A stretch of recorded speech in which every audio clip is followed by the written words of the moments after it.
海童抬头看他，那战印却是旋身就走。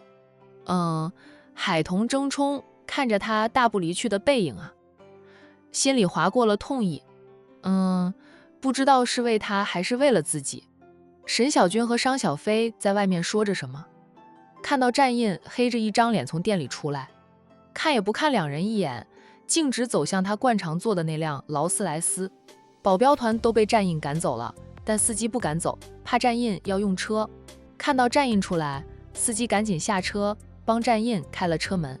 不到2分钟的时间，战印连同那辆劳斯莱斯都消失在沈小军和商小飞的视线之内。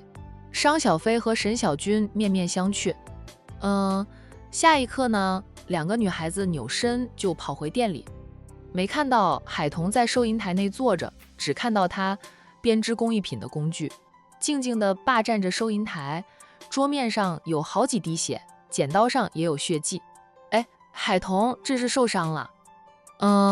彤彤，沈小军和商小飞边叫喊着他边往里走。海童在洗手间呢。战印刚才突然呢用着很愤怒的口吻质问他一句，他看向他时，他却旋身头也不回地走了。他一时分心就剪伤了手指，伤口还很深，当场就鲜血直流。他赶紧从抽屉里拿出了常年备用的止血药、止血贴以及消毒液，用棉签简单的消了毒，再倒了点跌打万花油在伤口上，然后贴上了止血贴。出血多，弄得桌子上和他其他手指都有血迹。他进洗手间洗掉手上的血迹。我在这里啊。海童应着，并从洗手间里出来。受伤了？小军关心地问道。让我看看。海童伸出被他贴了止血贴的手指，若无其事地说道，偶尔会被剪刀剪伤很正常，就是剪了一刀流了几滴血，没事的。小军拖着海童受伤的那只手指看，虽说用止血贴贴着，但血还在往外渗出来。他心疼的道，还在往外渗血，那伤口肯定很深，去医院包扎一下。不用了，我用了跌打万花油，那个有止血作用的，一会儿就能停止流血。海童缩回了手，抬脚往外走，嘴上说道，多贴几贴止血贴就行。2个好友跟着他走。那海童回到收银台前，再次拿出2贴止血贴，撕开了就往伤口上补贴了2贴。彤彤，去医院包扎一下吧，再打一下破伤风。商小飞看到桌面上的那些血迹就心悸，他有点怕看到血。不用，真没事，我常剪伤手的，以往都是这样处理，过几天就好了。沈小军说你已经好几年没有被剪刀伤过了。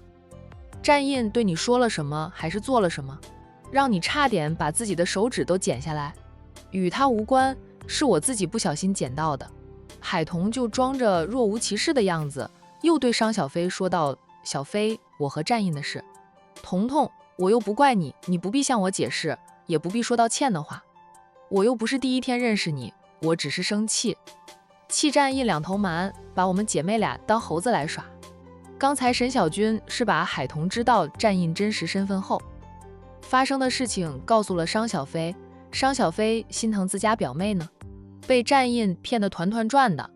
彤彤，我早就对战印死心了，从知道他结婚开始，我就死心了一段时间，不去纠缠他，不去想他。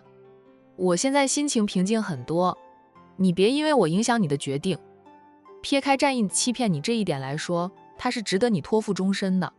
当然，他把你骗得团团转的，我是不希望你太快就原谅他的，总要让他吃点苦头。商小飞想着，下次看到战印的时候，就让战印叫他表姐，他替表妹好好的整治一下战印。这只是我的想法，你怎么想啊？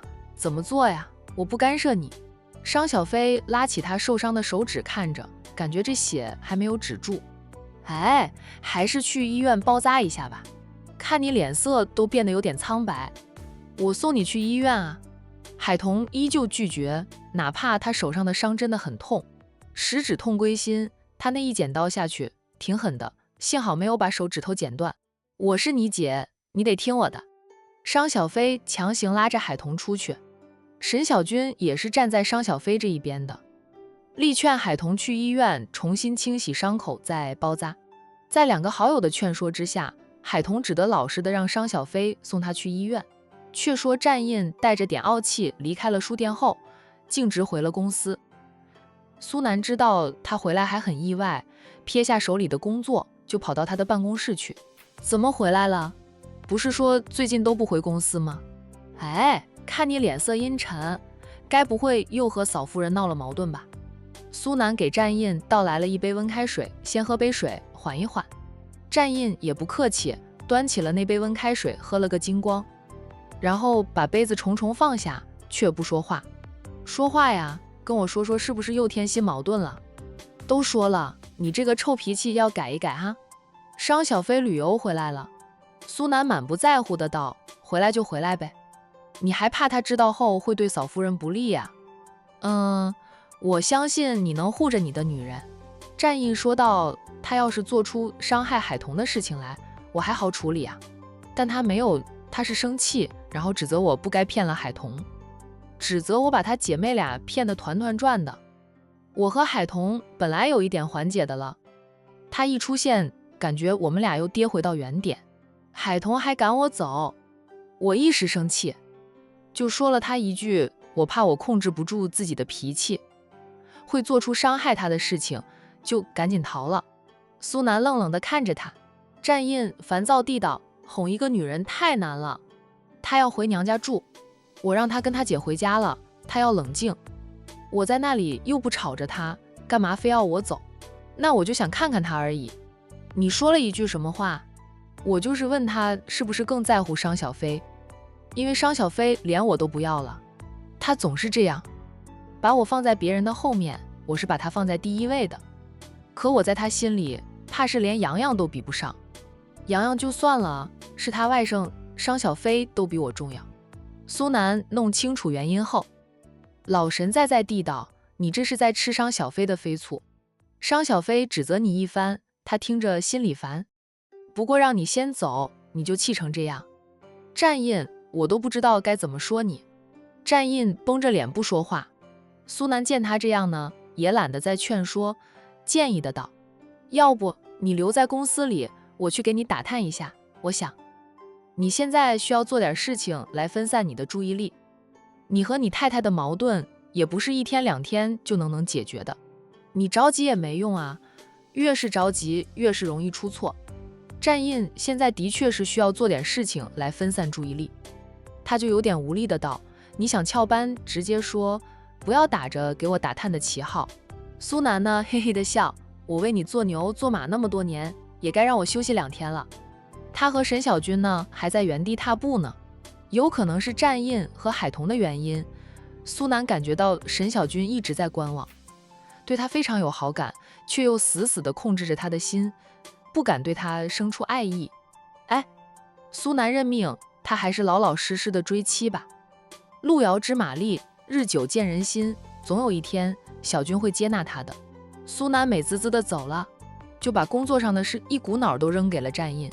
苏南先去花店买了一束花，然后又去蛋糕店给小军买了几样他喜欢吃的点心，带着花束和点心前往书店。商小飞送海童去医院包扎伤口后，沈小军留在店里看着吧。先是把桌面上的血迹清理干净，然后坐在收银台里看。这么清闲啊？熟悉的温和的声音响起。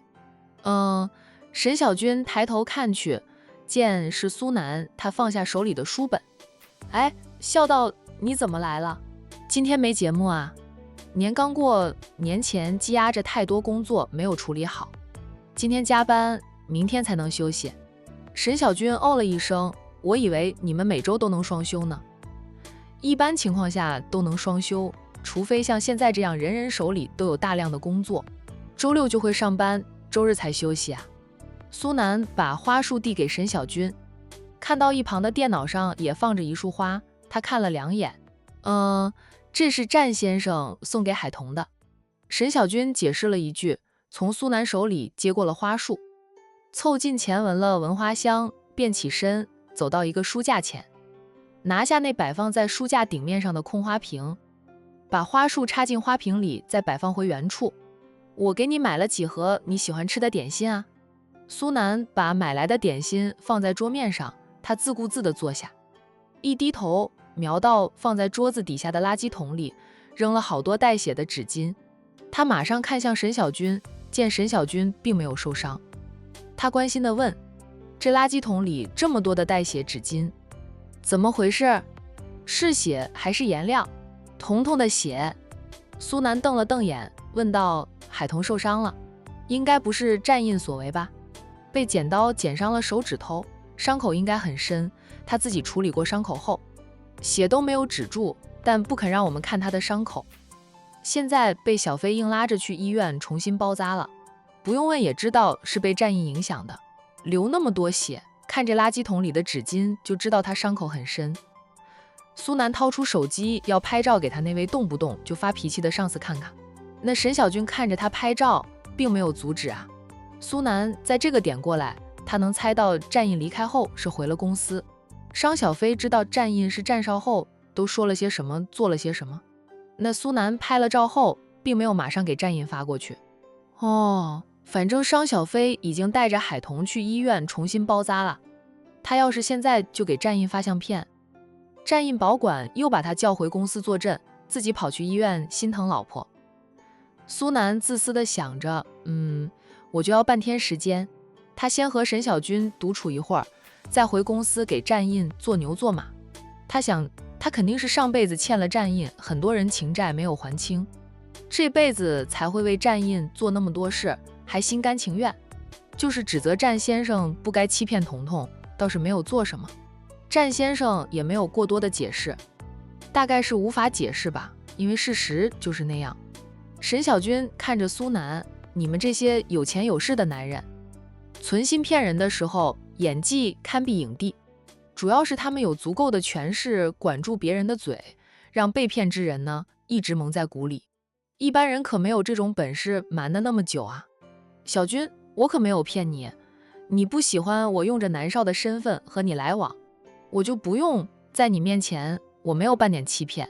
沈小军打开了一盒点心，边吃着点边说道：我的老底都被你摸得清清楚楚了，就算你现在不以南少的身份和我来往，该知道的不该知道的你都知道了。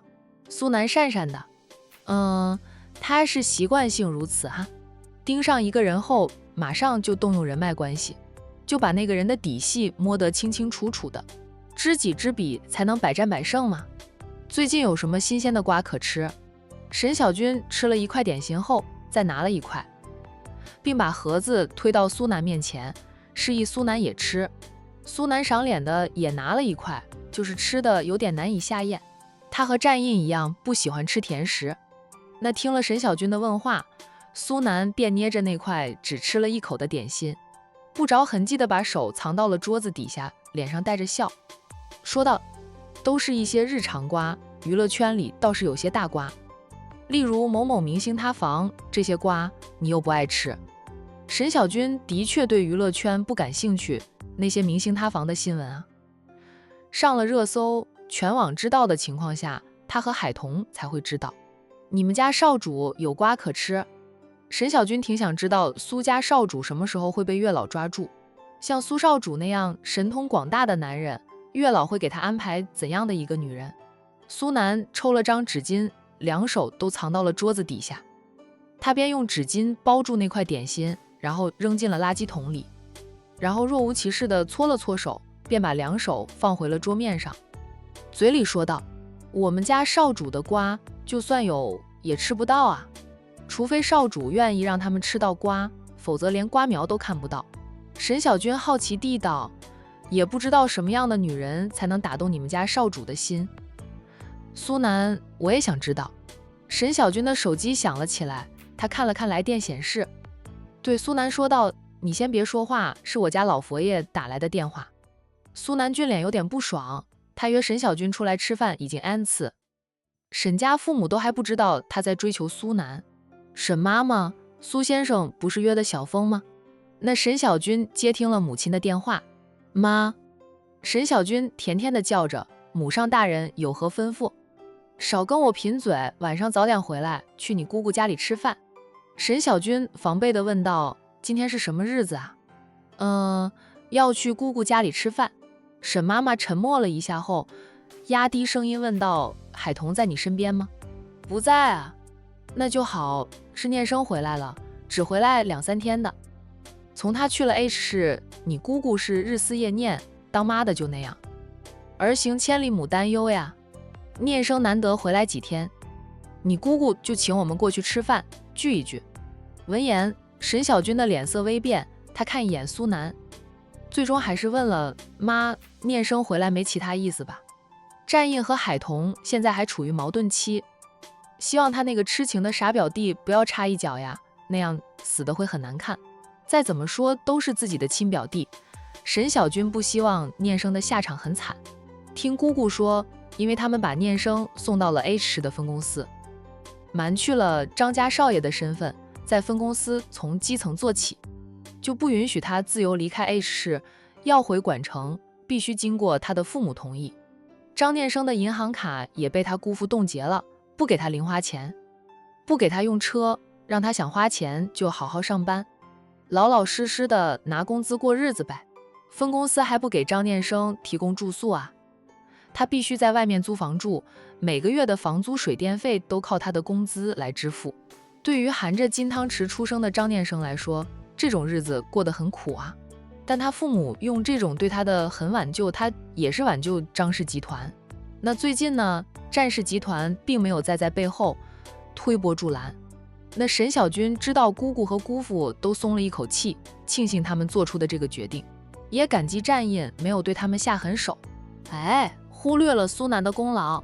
战印那是看在苏南和他的颜面上，主要还是苏南的面子吧。毕竟苏南在追求着沈小军，沈小军和沈姑姑固执情深，苏南不能对张氏下狠手。既然张总夫妻俩能狠下心把张念生送到距离管城千里远的 H 市，他们也就适可而止。念生现在还有什么心思呀？沈妈妈叹着气，在他去 H 市之前，你姑姑就告诉他了，海童是战家的大少奶奶，她是没有希望的。他才心死的去了 H 市，一直都没有和家里联系。这2天公司里放假，他也领到了工资，才有路费可以回来一趟。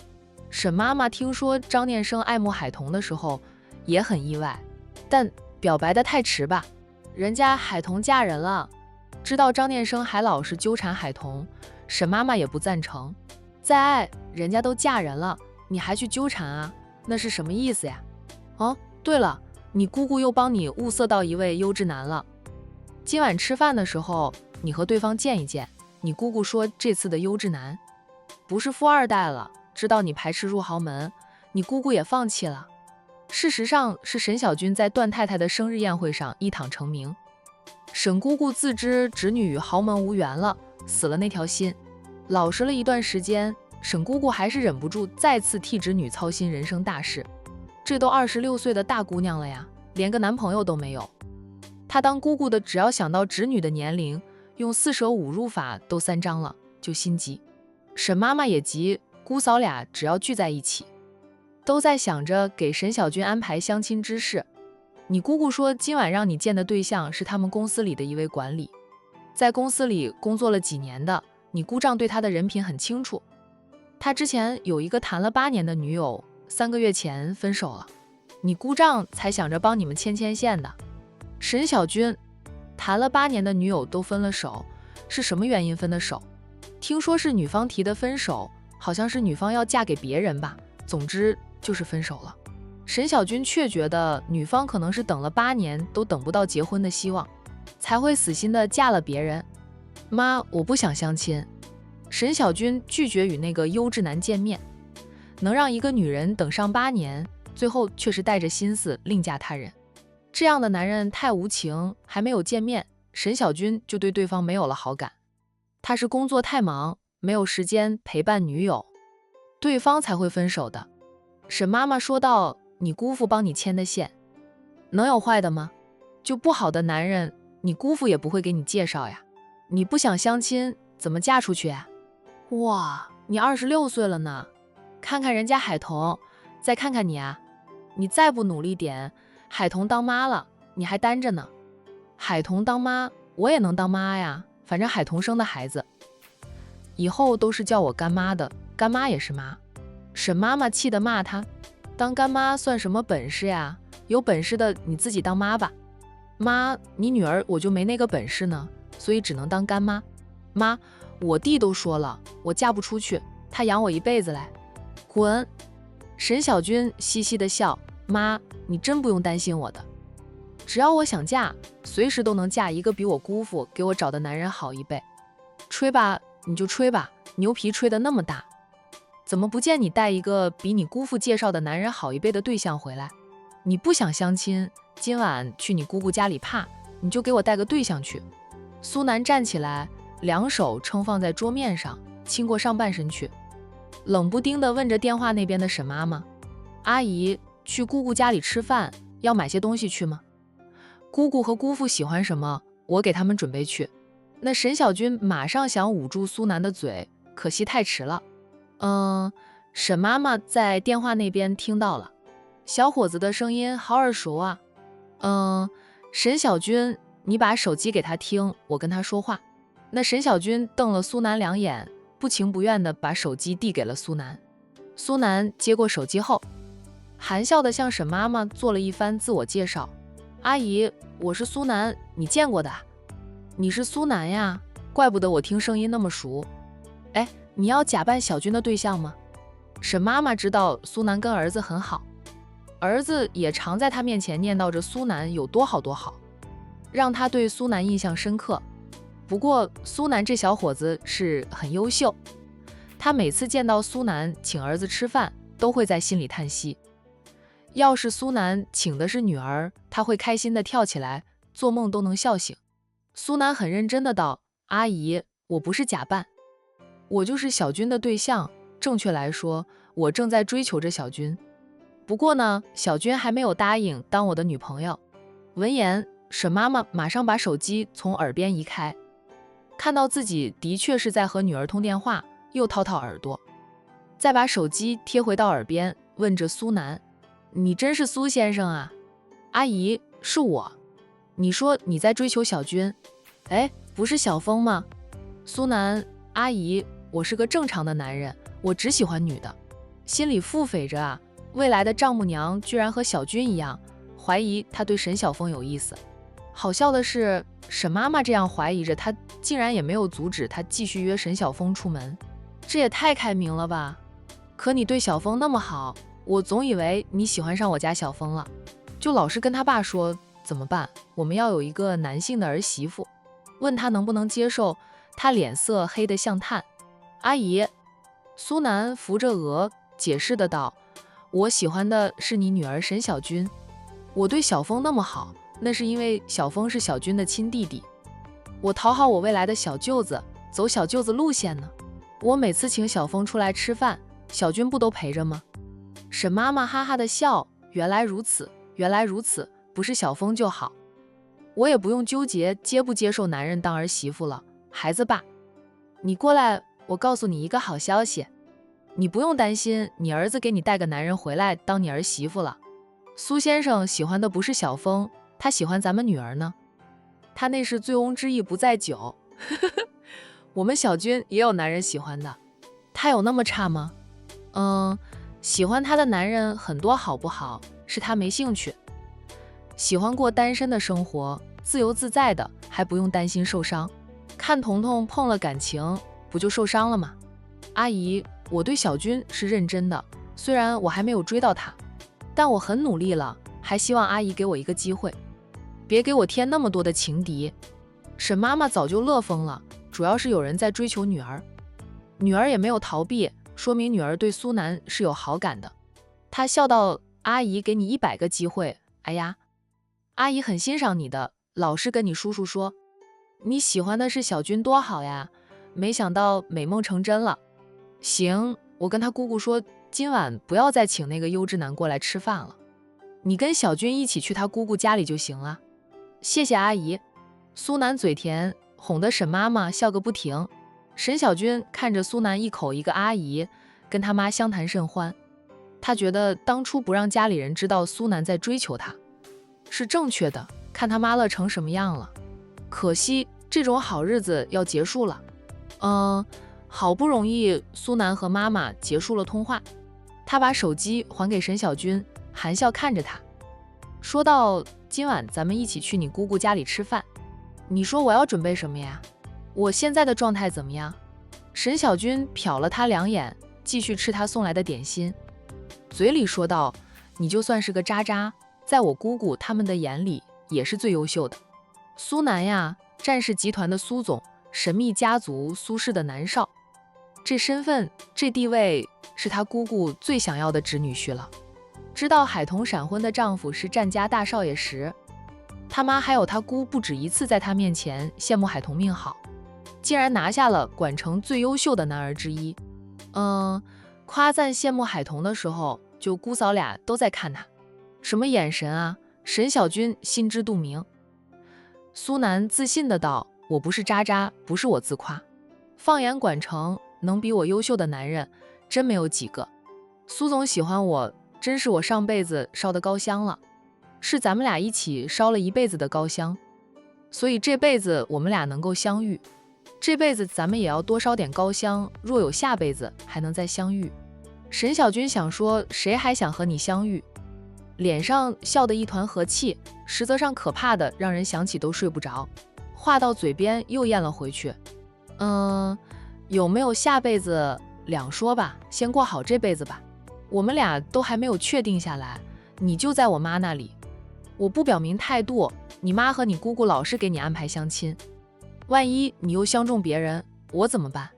还好我表明态度了，否则你妈一直以为我是弯的，想追求你弟。沈小军被嘴里的点心呛得直咳，苏南赶紧起身去给他倒来了一杯温开水，递给他后又轻拍他的后背，嘴里说道：有那么好笑吗？你当初不也是这样怀疑我的？他都不知道现在的人想法那么前卫，不过是对未来小舅子好了点儿，他还是醉翁之意不在酒呢。那沈妈妈居然以为他是在追求沈晓峰，连小军都这样怀疑过。小军喝了水缓解后笑道：你对我弟实在是太好了，简直可以用宠溺来形容。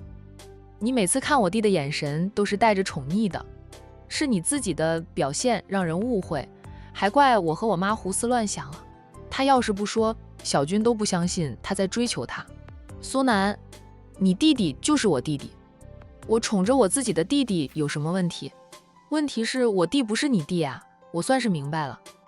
为什么最近我妈看到我和小峰的时候，总是叹着气说我姐弟俩该换一换，原来是因为你喜欢小峰。苏南说道：喜欢就要表露出来啊，还真不能拐弯抹角的。遇到想法太多的人，像沈妈妈这样子的，真的很容易闹出误会来。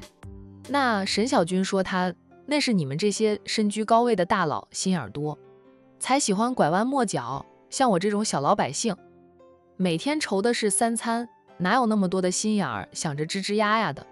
苏南笑道：别把自己说的那么可怜，我觉得你每天愁的是每天要跑那么多地方收那么多的房租，以后你要是嫌收房租累，跟我说一声，我帮你跑腿，我想尝尝全身挂满房子钥匙的滋味。沈小军失笑的道：你想当包租公，随时都可以，我家里的那些房子商铺都是我爸妈的，又不是我的，我妈懒得跑，才叫我去帮忙收收租，给我几千块跑腿费而已。父母有钱那是父母的，自己有钱才是自己的本事呀。阿姨说张念生回来了，所以你姑姑才叫你们过去吃饭聚一聚，她就是周末放假回来看看我姑姑，不会来纠缠彤彤的了。你和战先生也别再对他和他背后的张氏集团下手。那沈小军不傻啊，在知道战印是战少后就想明白了所有事情。要说张氏集团被整，那没有苏南的手笔，沈小军是不相信的。苏南也没有心虚，说道：这战印是看在你和我的颜面上，才会告诉张总终止合作的原因，否则张氏集团怎么倒闭的都不知道。那沈小军看着他，心里想着，看你的颜面吧，你与张家有什么关系啊？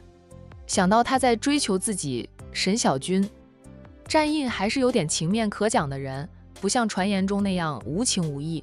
聂生是很喜欢彤彤，但知道彤彤是战家大少奶奶后，他就死心了。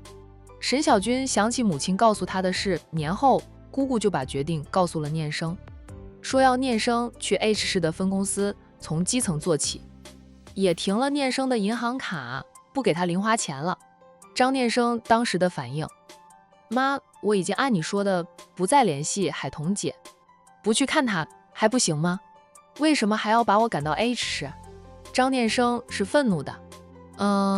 母亲强制性的管着他，不让他去看海彤，连打电话都不被允许。他想海彤姐想得快疯了，但为了海彤好，他都是极力忍着，不敢随随便便去海彤的书店看看。他都这样了，那母亲还要把他送到 H 市去。张念生愤怒地质问着母亲：妈，你还要我怎么做呀？我是你儿子，你就不能心疼心疼我啊？沈姑姑霍地站起来，就想一巴掌打过去，高举起了手，却没有落下。她瞪着儿子那张愤怒的脸，原本朝气蓬勃的俊脸，现在死气沉沉的，都是因为海彤之故。可这是怪不得海彤的，是他儿子多情。自古多情要比无情苦呀。念生深爱着海彤，海彤不受半点影响，但他的儿子却每天都活在痛苦与思念之中。沈姑姑心疼儿子，却又说着对儿子来说是最残忍的话。她放下手，冷冷地道：你知道海彤的丈夫是谁吗？在儿子看着她的时候，她继续说道：你以为他闪婚的男人真的是一个普通的打工一族啊？你以为你是张家少爷的身份能把别人比下去？聂生，你还是太年轻了，你连你的情敌是什么身份都没有摸清楚，凭什么跟人家争，跟人家斗？妈告诉你吧，海彤闪婚的男人不是普通的打工一族，人家是战氏集团的当家总裁，你不用瞪大眼。很惊讶的样子，那是事实。海彤的丈夫就是战家的大少爷战印，在一次宴会上，你还见过他的真人，他跟你打过招呼的。闻言，张念生瞠目结舌，不敢相信那是真的。妈，你是骗我的，对不对？为了让我死心，故意骗我的是不是？海彤姐的丈夫怎么可能是战少？张念生忽然想起，自从海彤闪婚之后，她没有见过海彤的丈夫。妈用不着骗你，妈也是刚知道不久，是战少亲口对我们说的，说你肖想他的太太，他才会对我们张氏集团下黑手。念生，你要是再去纠缠海彤，我们整个张氏家族都要为你陪葬。沈姑姑严肃地道：你不能为张氏家族带来利益，但也别拖垮了张氏家族。战印，战少的名字叫战印吗？张念生觉得不可思议。战少就是海彤姐的丈夫，你不知道战少的大名一点也不奇怪，很多人都不知道的。聂生，战少叫什么名字不重要，重要的是他是海彤的丈夫。撇开他的身份地位全是不说，仅说他是海彤的丈夫，你也不应该再纠缠海彤。她是有丈夫的女人，你会害死她的。我和你爸商量过后，决定让你去 H 市的分公司接受磨练。你能不能历练出来，成为我们张氏的接班人，得看你自己了。沈姑姑叹口气，提醒儿子：念生，你这一代人里，比你优秀的人不是没有，你不努力，本可以属于你的一切就会成为别人的。